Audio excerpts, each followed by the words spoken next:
اعوذ باللہ من الشیطان الرجیم بسم اللہ الرحمن الرحیم۔ سب سے پہلے میرے تمام سننے والوں کو السلام علیکم ورحمۃ اللہ وبرکاتہ۔ میری آج کی گفتگو کا موضوع ہے عیب جوئی کرنے اور تانا دینے کی مزاحمت۔ اس شخص کے بارے میں اللہ تعالیٰ ارشاد فرماتا ہے وَيْلٌ لِكُلِّ ہُمَزَةٍ لُمَزَةٍ۔ ترجمہ: اس شخص کے لیے خرابی ہے جو لوگوں کے منہ پر عیب نکالے۔ ہمازن سے مراد اس شخص کو کہتے ہیں جو لوگوں کے سامنے ان کے بکثرت عیب نکالے یا بہت تانے دے۔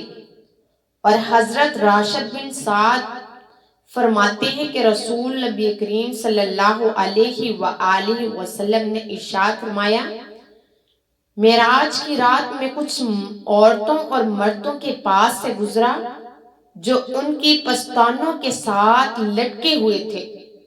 میں نے کہا، اے جبریل، یہ کون لوگ ہیں؟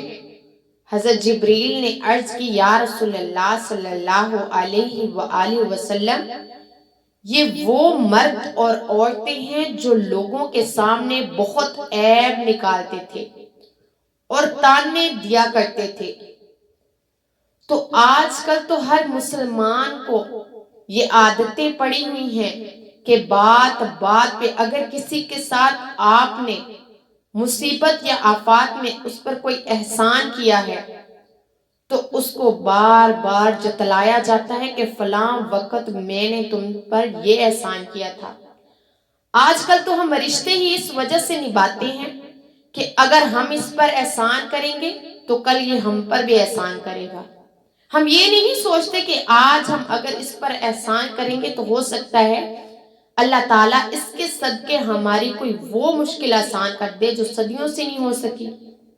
تو خدا را، اگر آپ کسی پر احسان کرتے ہیں تو اس کو تانا مت دے کہ میں نے فلاں وقت تم پر احسان کیا، میں نے فلاں وقت تمہارا یہ کام کیا، آج تم بھی میرا وہ کام کرو۔ بلکہ جو بھی کام کرو اللہ اور اس کے رسول کی رضا کے لیے کرو، اس کی رضا حاصل کرنے کے لیے کرو۔ ہو سکتا ہے کہ آج آپ کسی کی کوئی ایسا احسان کسی پر کرے اور قیامت والے دن میرا اللہ آپ کی بخشش کر کے آپ پر احسان کر دے۔ اگر احسان کرنا ہی ہے تو اللہ کی رضا کے لیے کرے اور خدا را کسی بھی چیز میں عیب مت نکالے۔ میرے اللہ تعالیٰ نے عیب نکالنے والوں کے لیے خرابی بیان کی ہے، اس لیے اللہ تعالیٰ ہمیں عیب نکالنے اور تانا دینے کی سے گریز عطا فرمائے۔ آمین یا رب العالمین۔ وآخر دعوانا ان الحمد للہ رب العالمین۔